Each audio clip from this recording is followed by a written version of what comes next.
In the summer of 2002, when the out-of-this world gets out of control, don't bother calling the CIA. Forget the FBI, because there's only one government agency we can turn to. This package is in clear violation of Section 3.1 of the United States Postal Code. Next.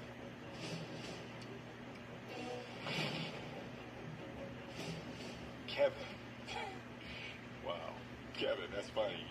You don't have like a Kevin. Okay, straight to the point. You are a former agent of a top secret organization that monitors extraterrestrials on Earth. Hey, you're back. Hey, somebody said you were dead. You look good.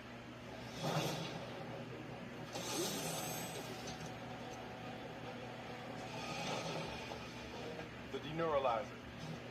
In a few moments, transverse magneto energy will surge through your brain, unlocking information that could hold the key to Earth's very survival. Oh, okay. What's that thing? The deneuralizer. This summer, they're back in black.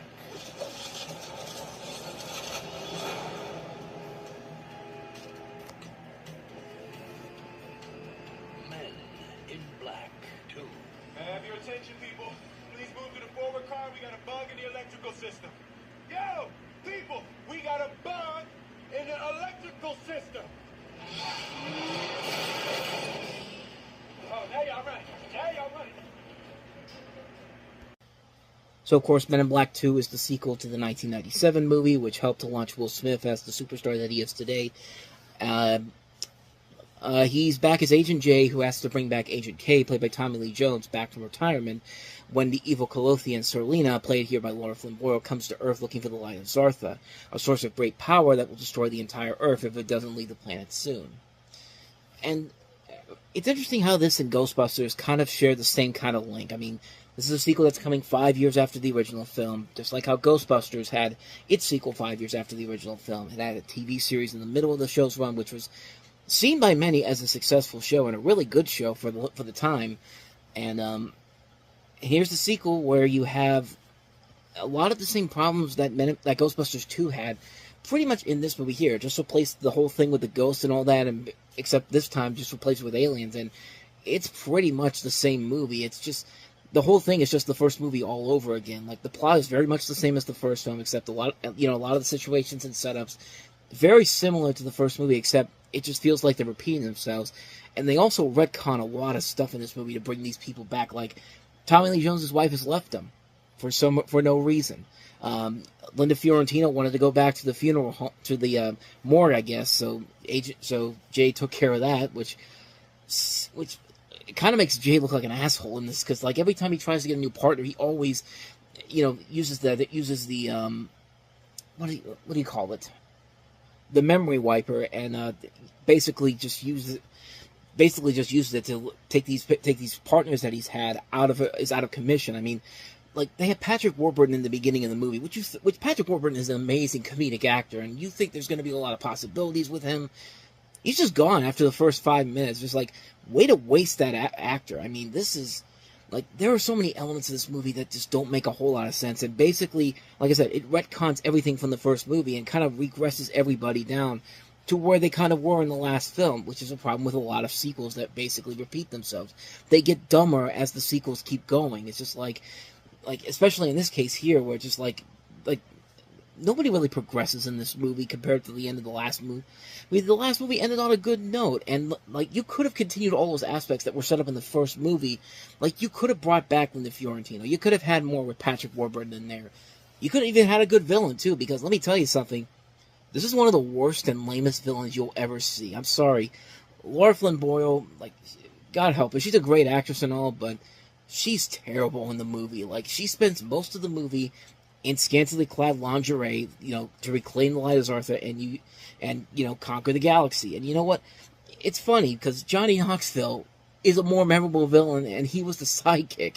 He didn't really do anything that evil, but he was just there to be the comic relief. But he still did more memorable things in this movie than Serlina did. She was just a bland villain with no real motivation and just wants to conquer the galaxy, you know, just like the Bug in the first movie, except the Bug in the first movie was a cool look, and, you know, like, even Rosario Dawson's character in this movie doesn't really add a whole lot to it, just like a cheap love interest for Jay, and the twist with her at the end really does not make a whole lot of sense. Like, that's really where you're going with this whole thing. It's just like, it sets up good ideas, too. Like, this is stuff that was originally set up in the animated series, which actually, I think, had ended around this point. So, I don't know if the movie took from the animated series or what, but, like, the animated series did the storyline that was setting up at the beginning of the film much better and set it up way more than the movie actually did, which, again, kind of proves my theory that animation kicks the ever-living crap out of live action. And whatever you people out there want to admit it or not, that's the honest truth.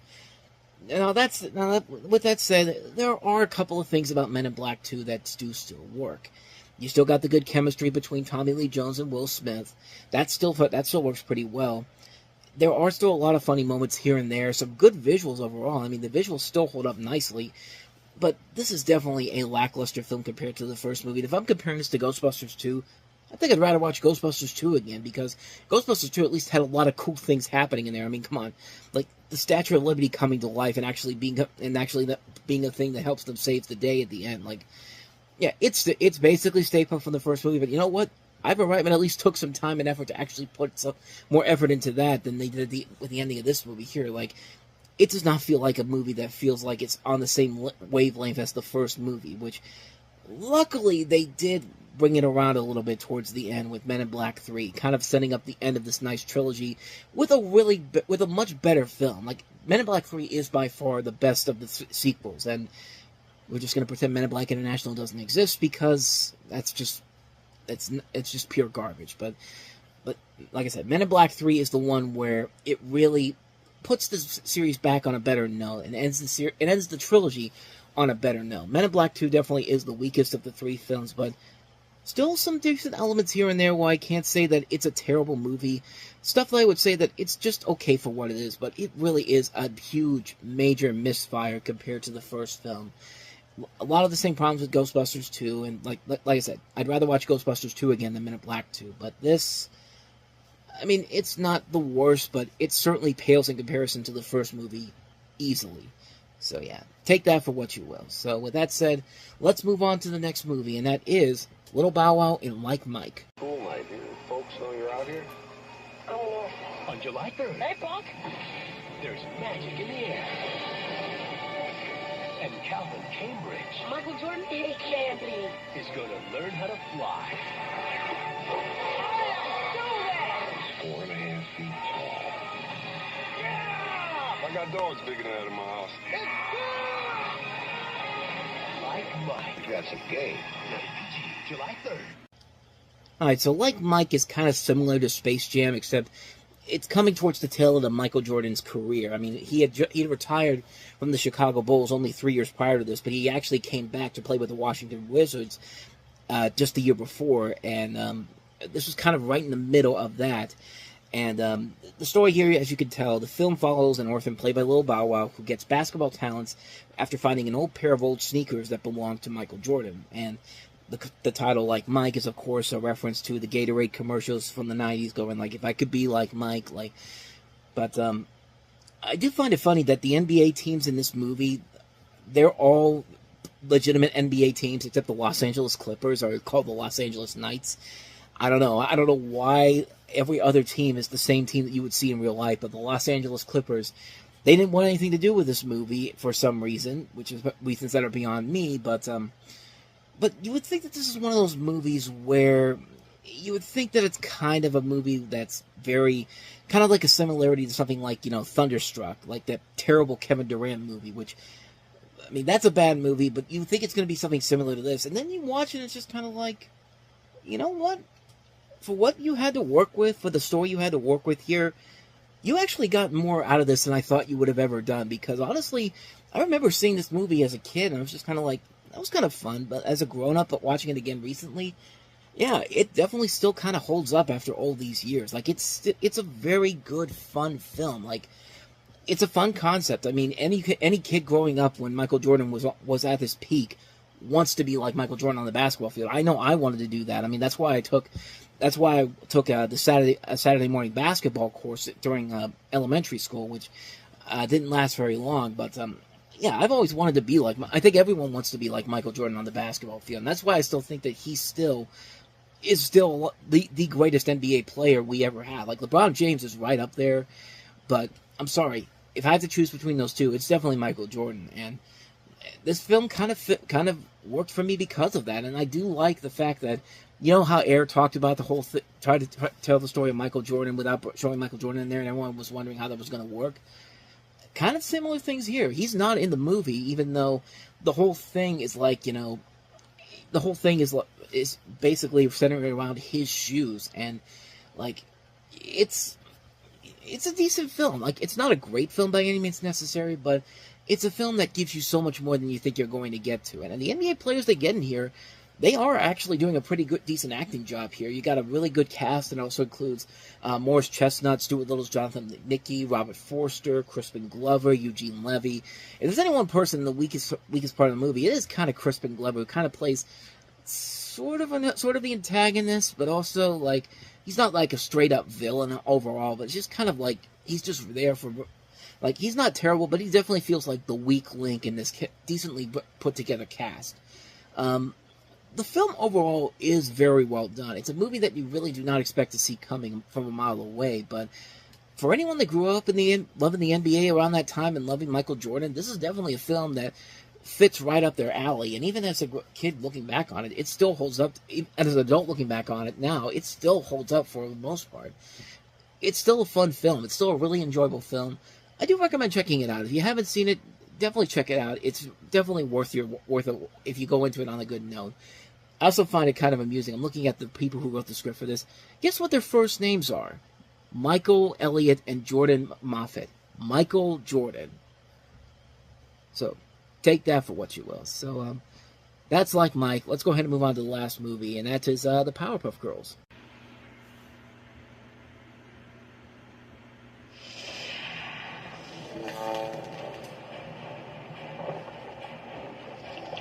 It's not important where it happened. It's not important when it happened. It's not even important how it happened. What is important is it happened.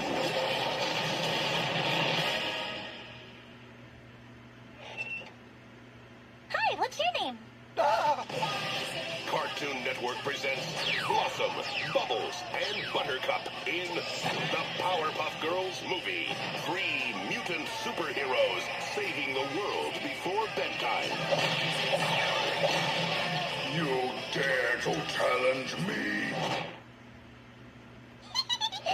Only on the big screen, July 3rd. This is so cool.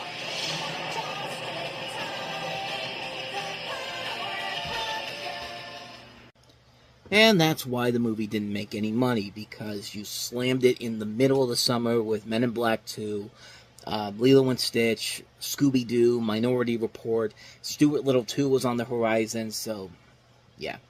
Warner Brothers pretty much screwed this movie, which coincidentally still happens with animated movies at Warner Brothers to this very day. Hashtag release Coyote versus Acme, but that's a completely different subject altogether. But the Powerpuff Girls movie, Cartoon Network's first attempt at bringing their animated shows to the big screen, and pretty good movie. Too bad nobody went to go see it the first time. The story, I don't think I really need to tell you, but in the city of Townsville, the frustrated Professor Utonium is gathering all the ingredients to make a perfect little girl. Sugar, spice, everything nice. But when his lab assistant, a monkey named Jojo, causes the accidental addition of chemical X to the mix, the professor ends up with not 1 but 3 perfect, powerful little girls. It soon becomes obvious that they're not normal girls. Blossom, Bubbles, and Buttercup are actually superheroes.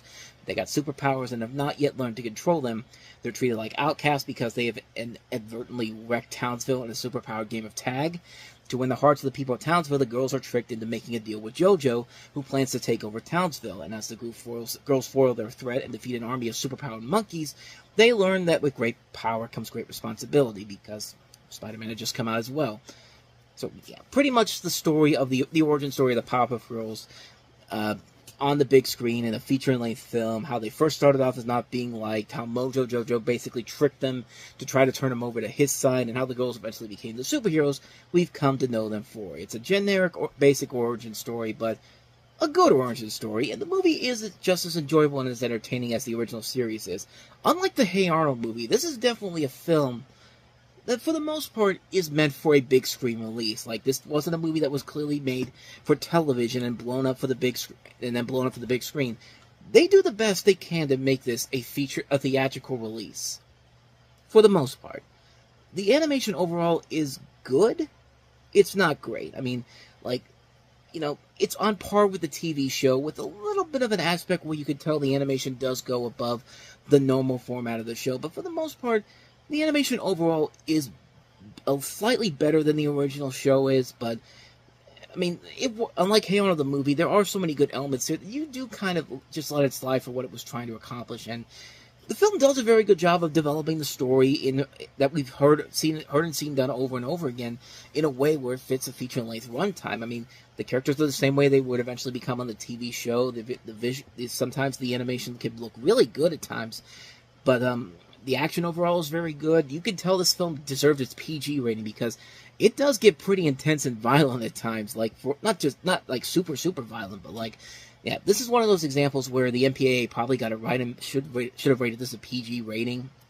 And I think the film does play out the story well enough where you do see where everyone's coming from. Like, you do see why the people of Townsville would be more than upset about the way that these girls are acting the first time around because, you know, they completely destroy the town. And it's, like I said, a really fun action sequence that happens when they're playing tag. But yeah, you can definitely see what they're talking about. And I do like how after they play the game, they're basically forced to not use their power, so they have to walk all the way from the school back to home and see all the damage they've caused in, like, this really great looking scene where, like, it's completely dark out. You see, like, all the damage all over the place. Like, this film definitely knew what it was doing, and it works perfectly fine for what it is. I don't know if this was the supposed to be the start of something where they hope to bring other animated shows to the big screen, kind of like what DuckTales. I put this in comparison to the DuckTales movie, where, like, the DuckTales movie was supposed to be the starting point for bringing some of these animated shows to the big screen. Like, I know that a Chip and Dale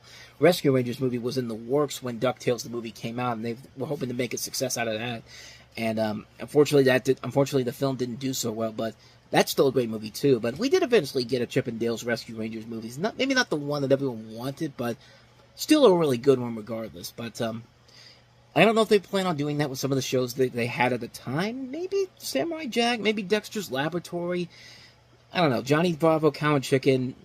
Courage the Cowardly Dog probably would have made an interesting movie. Maybe even Ed and Nettie. Maybe the TV movie they did probably would have made it nice. Toy Boat. Get back to talking. But Ed and Nettie probably could have made that TV movie they did at the end of the decade probably could have made it to the big screen had this been a bigger success. But again, you sandwich this between some of the biggest hits of the summer, and the Powerpuff Girls series success was also kind of dipping down at this point. I think someone made a point in an article around that time that the peak of the show's success was in 2000 when, you know, the target audience was about, people over 14 in the summer of 2000. And at that point, it would kind of look like it was dipping down, which kind of makes sense because the show's dipped down in quality, too, once the show was getting to the end of its run, which the show was never that bad at the end of its run, but especially when you consider it to the reboot they did later on. But the film is a lot of fun, and it's definitely what you want to see in a Powerpuff Girls movie. It's a fun movie that definitely shows that, like, there is a lot there that they wanted to do on the big screen. It's not like the Hey Arnold movie, where the Hey Arnold movie was basically, you know, take this movie that was originally made for television and just blow it up on the big screen. Here, at least, there's effort being put into this one, and I think it still holds up very well to a point where I would say that it's something that you should definitely check out. Is it a cult classic? Is it a great movie by any means?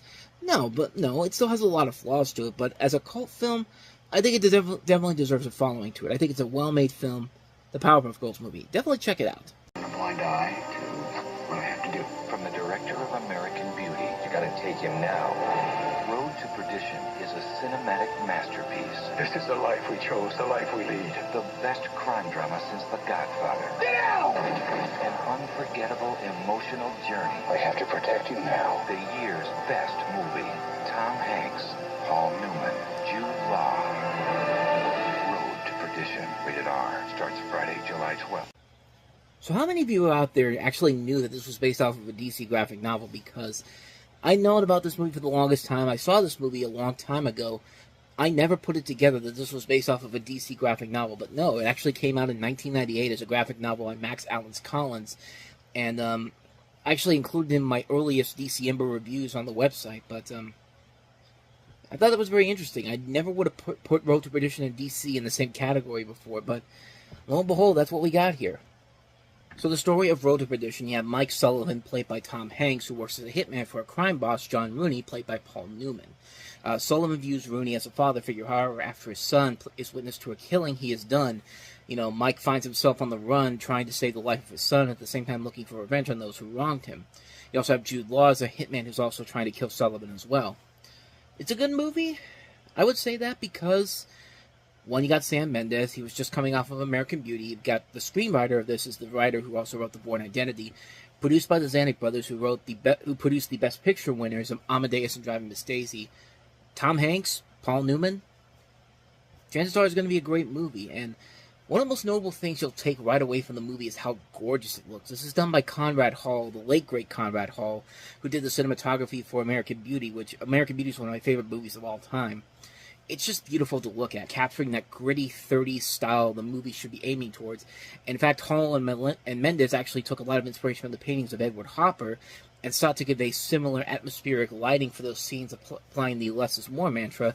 And it works very well here. You can see why it got him an Oscar, and he passed away just 2 months before the Oscars, so what a way to go out in your career, man. But yeah, this is a great movie. It's one of the definitive crime movies, and one of the better crime movies that came out in that decade, besides, of course, The Departed, which we'll get to in 2006. But it's another great performance by Tom Hanks, giving yet another versatile performance in his illustrious career in the role of Mike Sullivan.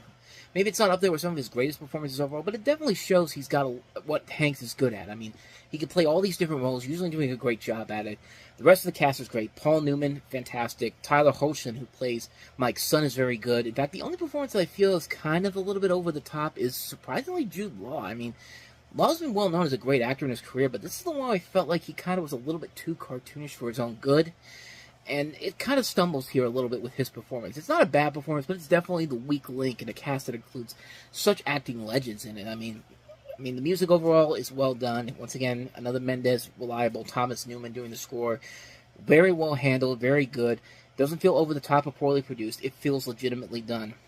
David Self writes a very good script, keeping you involved with the twists and turns of the film, and providing some good ones that come out of that come out of nowhere, but kind of fit with what they're trying to tell in the story.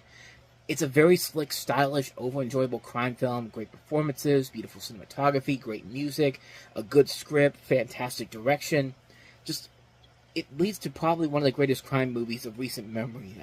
It's a great cinematic achievement for Sam Mendes, and another one of the better DC movies to come out between that gap between 1997 and 2005, when they didn't really know when comic book movies were not the norm that they are right now. But if they kept this up, they could have probably been on their way to being a formidable force against Marvel's movies. And I say that, but then the next movie that they put out was The League of Extraordinary Gentlemen, and that we will get to next summer. But trust me when I tell you, that's another big blemish in what DC was trying to do around that time. But Road to Perdition is a great movie regardless, so I highly recommend that one. With that said, on to the next movie. You've seen it, haven't you?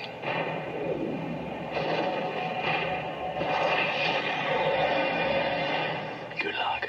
On July 12th, How did it go from 1 to 2 million in less than a year? only one species Vertical one out. will survive. Matthew McConaughey, Christian Bale.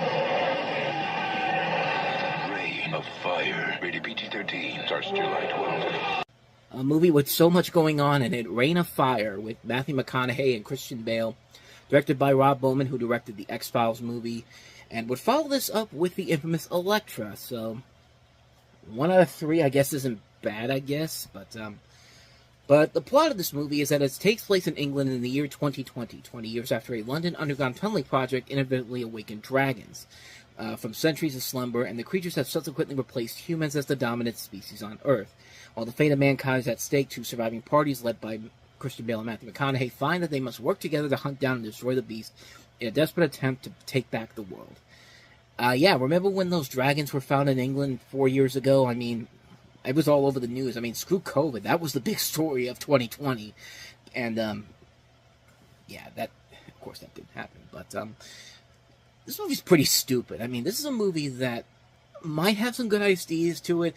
Some impressive visual effects. Don't get me wrong. Some of the visuals can look pretty decent at times. But yeah, you have a movie with Matthew McConaughey, Christian Bale, and you do expect a little bit more from it. An idea like this maybe could work if you had a better screenwriter on it, or maybe a better director.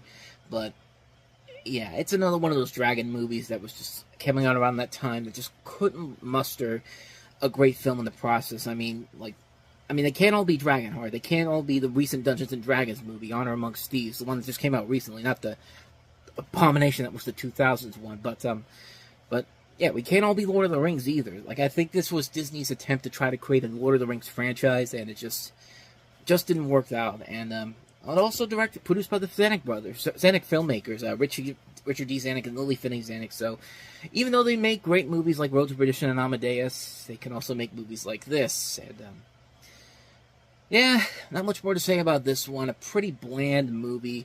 Nothing too interesting about it. I mean, it's just a good idea, just a missed opportunity on so many levels. And this isn't even the most embarrassing Christian Bale sci-fi film to come out in 2002 that some people actually have feelings for. Wait till we get to Equilibrium, because that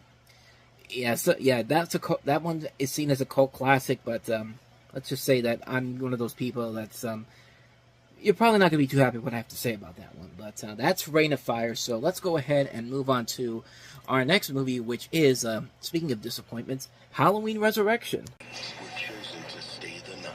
We're in. In the house of the world's most notorious serial killer. Every time I let you two talk me into something, I live to regret it. But on July 12th, the broadcast is live. But the house Scared? No. is his. Halloween Resurrection. Oh, Michael. I knew you'd come sooner or later. Rated R. In theaters everywhere Friday, July 12th. And the award for the most misleading trailer of all time is Halloween Resurrection. Because let me tell you something, almost none of what happens in that commercial happens in this movie. In fact, Laurie Strode is in the first 5 minutes and then she's killed off, which, warning sign number 1, you should avoid the hell out of this movie. But warning sign number 2, it's got Busta Rhymes in it. And yeah, this is one of the worst Halloween movies ever. And but hey, it's got the same director as Halloween 2, so that should put the butts in the seats, right? No. So Michael Myers is back, causing more of a murderous rampage in his hometown of Haddonfield, where his childhood home is used for a live internet horror show, which features some notable names in there: Bianca Kajalik, Thomas Ian Nichols, Ryan Merriman, Sean Patrick Thomas, and Tyra Banks.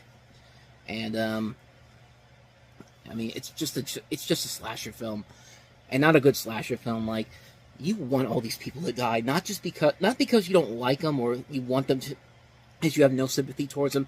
You just want them to die so you can get the hell on out of here. Because as soon as Laurie Strode gets killed off, anything that this movie had going for it is just completely thrown out the window, because nothing is redeemable about this movie. Okay, maybe one thing: Busta Rhymes beats the shit out of Michael at the end of the movie, which, you know what? I'll give him that. That's probably the best thing about this movie. But we have the internet for a reason, so you can find that, and you don't have to watch the movie. You have to sit through 90 minutes of this movie to get to that point. And it just goes. Like, it moves at it's 90 minutes long, but yet it feels like it's 3 hours long. It feels like double that, because nothing is happening in this movie that you haven't seen done before. You know what the setups are going to be. You know what the jump scares are going to be. You know what's going to happen to all these characters. And you just don't give a crap anymore. It's just like, there's no point to this movie existing. Except because it's Halloween, and it's a profitable franchise, so we gotta keep it going. And, yeah, like, Halloween was going through a tough period between H2O and the 2018 movie, but even the Jason Blum films found a way to screw that all up within a matter of years. So, just nothing happens in this movie that you haven't seen done in much better Halloween movies. And, like, there's just nothing of value to this film whatsoever. You can watch the best stuff of this movie online. You don't have to sit there for an hour and a half and watch this generic crap all over and over again. Like, nothing of value is merited in this. I want you to look at this movie, and I want you to look at Jason X. Jason X was another movie that did not really need to exist, but you know what they did? They had fun with that movie. They said, let's be over the top, let's be silly, let's have fun with this, and you know what? That movie is so bad it's good. This one is just so bad it's bad. Avoid this one like the plague. Halloween Resurrection. So let's go ahead and wrap this week up on a high note here, and quite literally a high note, because this is one of those movies that you look at and you think, there's no way that this could be good, but prepare to be surprised. The Crocodile Hunter in Collision Course. You've seen the Crocodile Hunter before. We have to get that spy satellite back. These bloods mean business. You haven't seen anything yet. Can only be poachers. On July 12th, It's cross-saving time. Yes!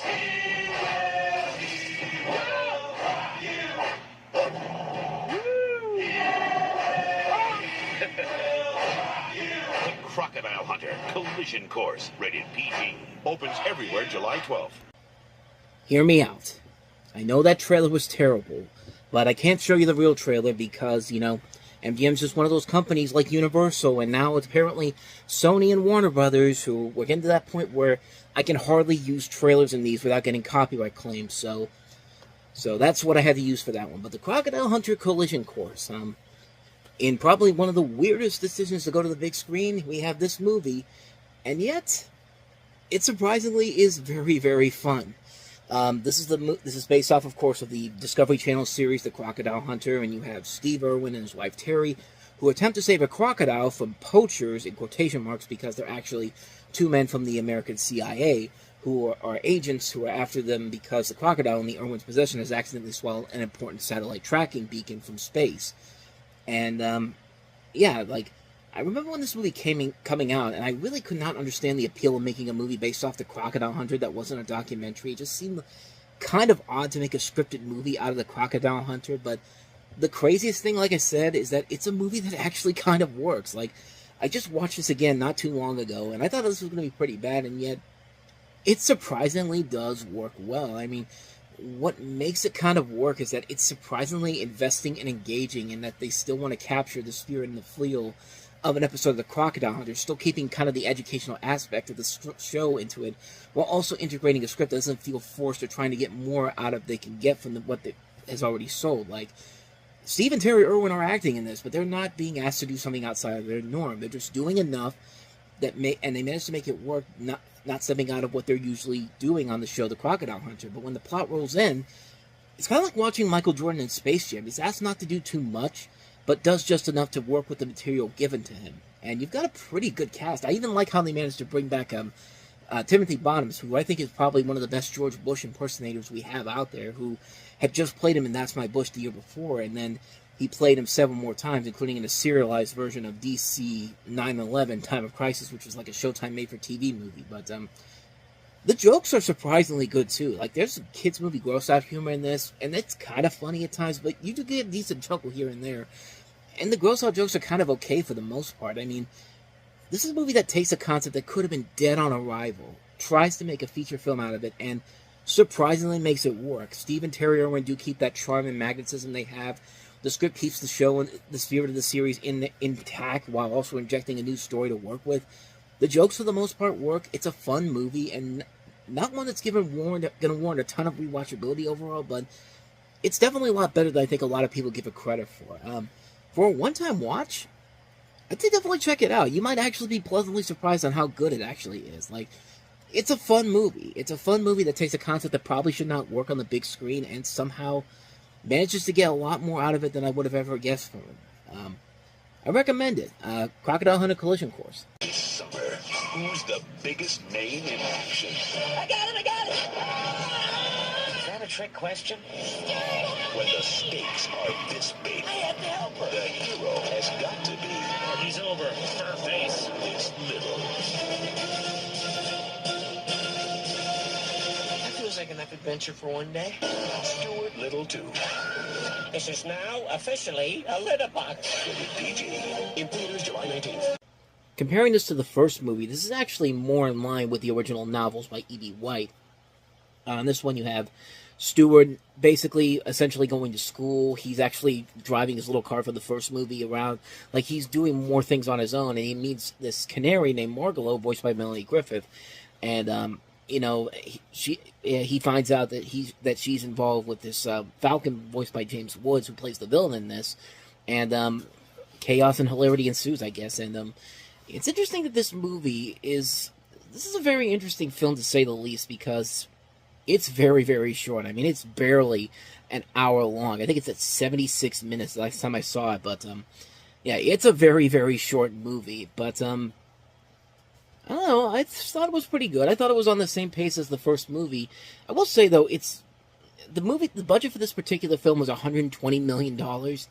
Did anything from that trailer look like, that commercial I just showed you, did anything look like that was worth $120 million? I mean, I personally don't think so.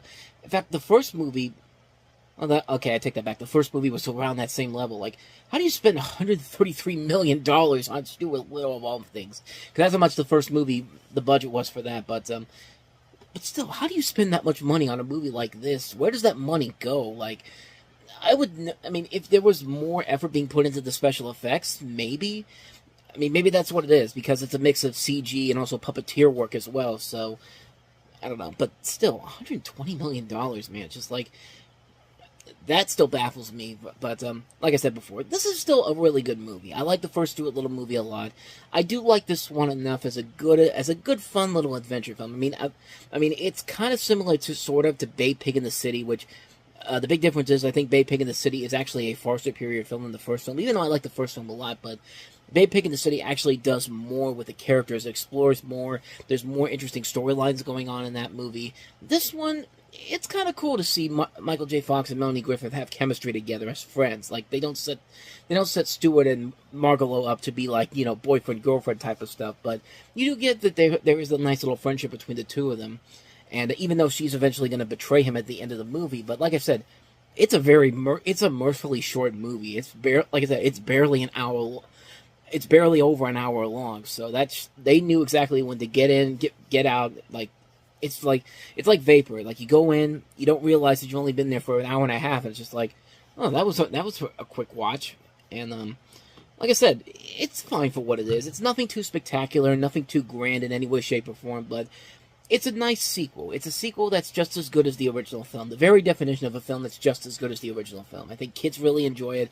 I think the adults who like the first film can definitely get a lot of elements of of this one in here and really enjoy a whole lot of it. It's a nice looking film. I mean, it's got a lot of good things about it. It's a fun adventure film. I think it works on all levels. I think it is a very solid, very entertaining film. I really like it a lot. So, Stuart Little 2. If you like the first one, I think you're definitely going to like the second one as well. So that is Stuart Little 2. So let's go ahead and move on to the next movie we have here, and that is Harrison Ford and Liam Neeson in K-19, The Widowmaker. K-19 is the finest submarine in the world. This Friday, only one man stands between the superpowers. Captain, they fired a torpedo! And total nuclear disaster. Report! The core is heating up. Their ocean, 1.4 megatons. Harrison Ford, Liam Neeson. The mission's over. I'll tell you when the mission is over. Where is the boat? Rated PG-13 this Friday everywhere. The mission is over. Like, Harrison Ford's accent in this movie is pretty, it's not the worst, but it certainly isn't the greatest either. But, and I'm sorry, I said Liam Neeson. It's like Liam Neeson. Like, I mean, take that for what you will. But K-19, The Widowmaker. This is a film that takes place in 1961. It focuses its story on the Soviet Hotel-class submarine, the K-19, The Widowmaker. And directed by Catherine Bigelow. This was actually her first film that most people got to see since Strange Days. She directed an independent film, The Weight of Water, and I don't think she did anything else until we got to The Hurt Locker yeah, the Hurt Locker came about 7 years after this movie came out. And this movie did not do very well at the box office and wasn't really a critical success either. It was also a co-production of National Geographic Films, who basically funded the movie through a wholly owned taxable subsidiary of the National Geographic Society.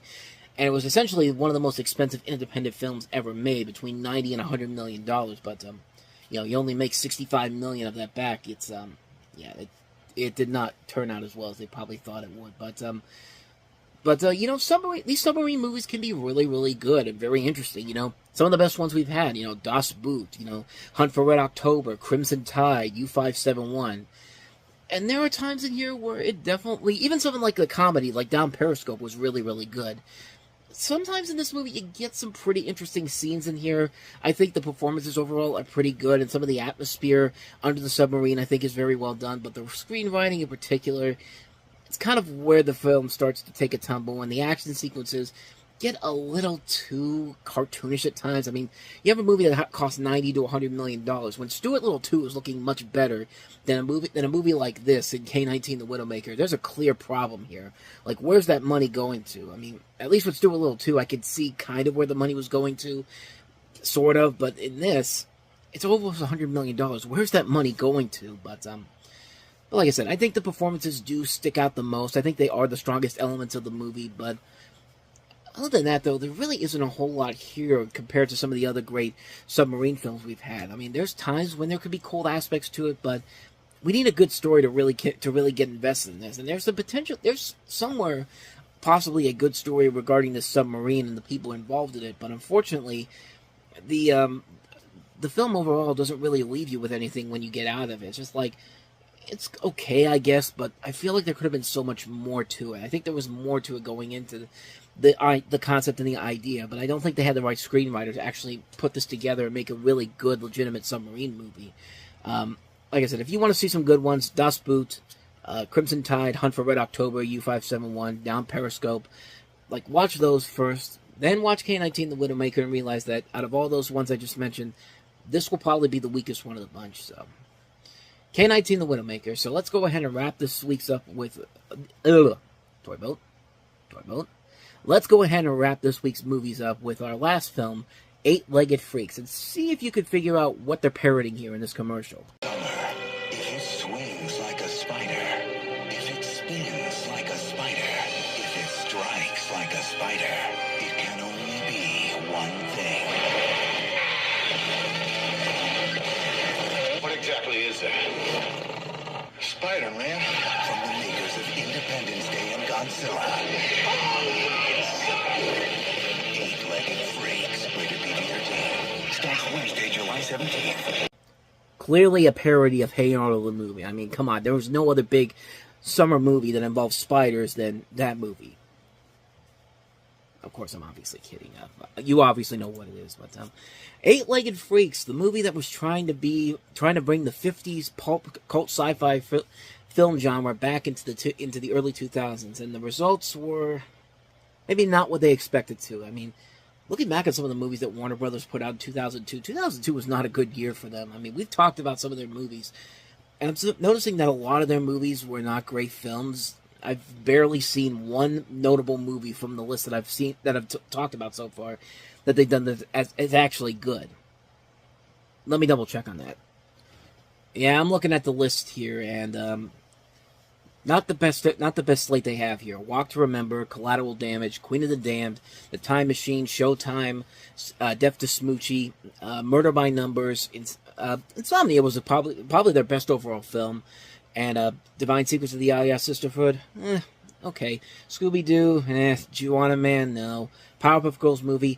If the Powerpuff Girls movie is in the top 3 of the best movies from your studio this year compared to some of the other movies with pristine names in front of it, then you are really having a bad year. And this movie pretty much speaks for itself. You got spiders that are exposed to mutagenic toxic waste, causing them to grow to colossal sizes and attack a small American mining town. You got David Arquette, you got Scarlett Johansson in here, so you also have Dougie Doug, just to name a few. Produced by Roland Emmerich, so quality there, I guess. But this is funny, because this was actually supposed to be titled A Rack Attack, and because of the September 11th, like, you would have think a movie like this would be changed around because of the events of 9/11, but the similarity to Iraq Attack made the title seem inappropriate, so they changed it to Eight-Legged Freaks, and that's the entire jix to the marketing campaign, is David Arquette screaming, "Get back, you eight-legged freaks!" Like, this was Snakes on a Plane before Snakes on a Plane came to be. I mean,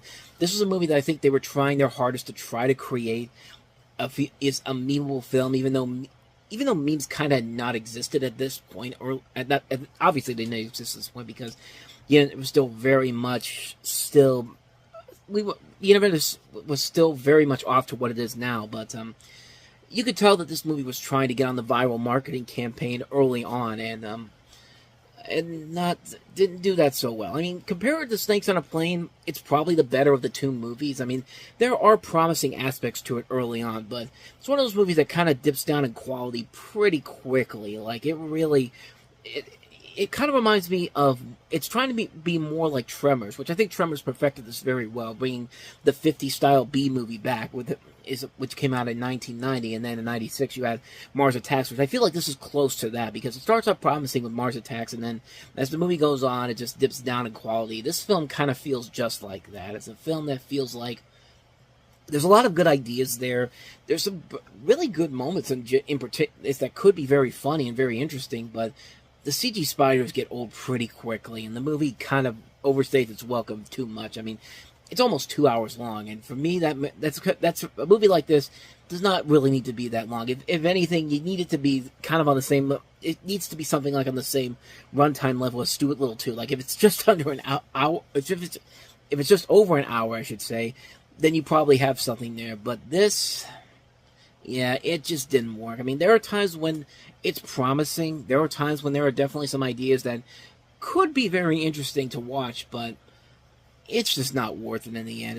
It starts off promisingly enough, but when it's all said and done, you really come out of it feeling hollow. Like, you could honestly watch the MST3K episode where they do the Great Spider Invasion. I mean, that's probably a better hilarious ride than watching this movie in particular. This is just, I mean, it's trying, but not enough for me to recommend it, unfortunately. Starts off promisingly enough, but just can't really find that second level to make it the cult classic that it's trying to be. So that's my thoughts on Eight-Legged Freaks, or as they called it then, Iraq Attack in some spots too, because it actually did get that name in some areas like Europe and other countries around the world. So that should tell you something, that Europe and other countries were okay with the title Iraq Attack, but in the U.S., no, not so much. But then again, you kind of understand why. But yeah, so that's Eight-Legged Freaks.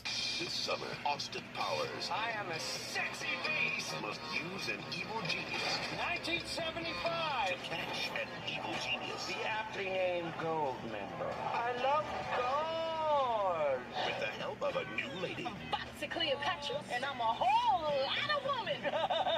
New Line Cinema presents He's okay. Austin Powers in Goldmember.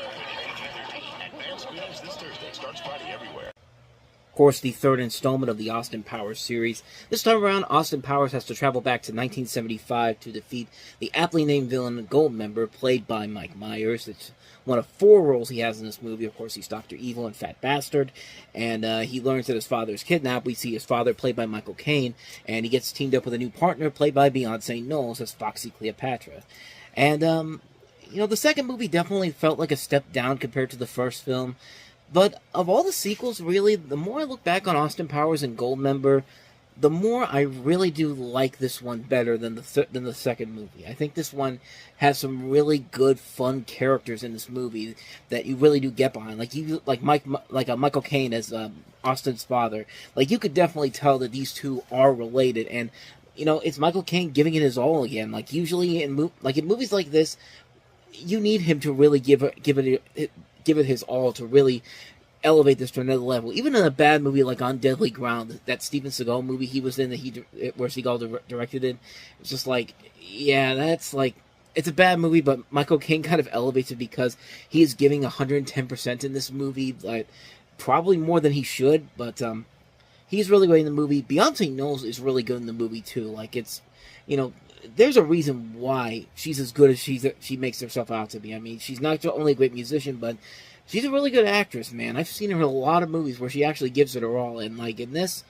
like you could tell she's having the time of her life playing this role. And comparing to some of the other the musicians that made their acting debuts between 2001 and 2002, she's probably high up there. Like, you could tell she's fully committed to the role, and Mike Myers and her do actually have some nice chemistry together, and I like the way that they work off each other throughout the course of the film. Like, she really does give it her all in this movie. I mean, the jokes, I think, are much funnier in this movie. I think there are a lot of really good moments in here. Like, I like the idea of the parody movie that they're making within the movie. We have Tom Cruise as Austin Powers, Gwyneth Paltrow as his leading lady, then you have Kevin Spacey as Dr. Evil, and Danny DeVito as Mini-Me, and Steven Spielberg's directing it. It just kind of makes sense in this movie, and, for a film series that I felt like kind of was dying out at this point, this was kind of a good way to go out on it. Like, I'm glad they haven't made this fourth film in the series they've kept talking about, because honestly, I think the novelty was wearing off by this point, and this was a nice way to go out on it. I mean, honestly, this was probably the last great thing that I saw Mike Myers in, as far as like that time when he was a comedy superstar, because everything else he did after this, when he was leading a role, like, besides the Shrek movies, like Cat in the Hat, The Love Guru, that was where it really, really stepped down for him in terms of a leading actor. But he's made a nice return to form in some other movies, like Bohemian Rhapsody. He was one of the few things I liked in that movie. Inglourious Basterds, he was pretty good in that. But this, like I said, it's a nice way to go out for something that was kind of, the novelty was already wearing off by this point for a lot of people. So going out on this note, I think it's a good way to go out. I mean, it's not, like I said, not the best movie overall. I still think the first movie still is the strongest of the three films, but of the two sequels, I probably like this one slightly more than the second one, The Spy Who Shagged Me. But that's just my personal take on it. But I thought it was a fun movie for what it is. Nothing too great, nothing too spectacular, but worthy enough if you like these movies. And I do find a lot of value in these Austin Powers movies. So, Goldmember, I think, was a good enough film for me to recommend. So, let's go ahead and move on to the last movie we have here, and that is Disney's The Country Bears. Barry and his family are off on the ultimate family vacation, and you can come along for all the Disney fun. Yeah. So wash the car. Your hair looks ridiculous. My hair. Take a cruise. Hello. And share some memories. This is my baby picture. This is yours. On the ultimate Disney adventure. Disney's The Country Bears. Rated G. Starts July 26th. Yes, 1 year before Pirates of the Caribbean was seen as the first Disney movie based off of a theme park attraction, we had The Country Bears, which some people may say it was Pirates of the Caribbean because this one was not a big success critically or financially, but you really look at it, there is a lot more to it than I think most people would give it credit for. But of course, this is based off the Country Bear Jamboree from Disneyland and Walt Disney World, and it's this movie that's basically a satire of behind the music rock and roll bands, where you have Barry, played by Haley Joel Osment, a young bear raised by a human family in a world where humans and talking bears coexist, attempting to trace his roots, and he meets up with the Country Bears, a long-since-broken-up band, a parody of bands like the Eagles, and Barry helps the Country Bears reunite for one final concert while searching for who he truly is. So, really, in a way, it's kind of reminiscent to what the Muppets movie, the 2011 film, kind of would go like. I mean, it's literally almost verbatim the same kind of movie, except this time it's just the Country Bears in the place of the Muppets. But yeah, this movie actually I think is a lot more clever than people give it credit for. It's a movie that really, is very much satirizing itself. It's a film that really is like they know what they're talking about here in terms of what they're trying to do here. They know it's stupid, they know it's ridiculous, but they're still having a ton of fun making the film. And I think it helps because the director is Peter Hastings, who's a guy that, he did the stuff for One Saturday Morning, but most notably, he worked on shows like Tiny Toon Adventures and Animaniacs back in the early 90s. In fact, the voice of Wacko Warner, Jess Harnell, has a cameo in this movie.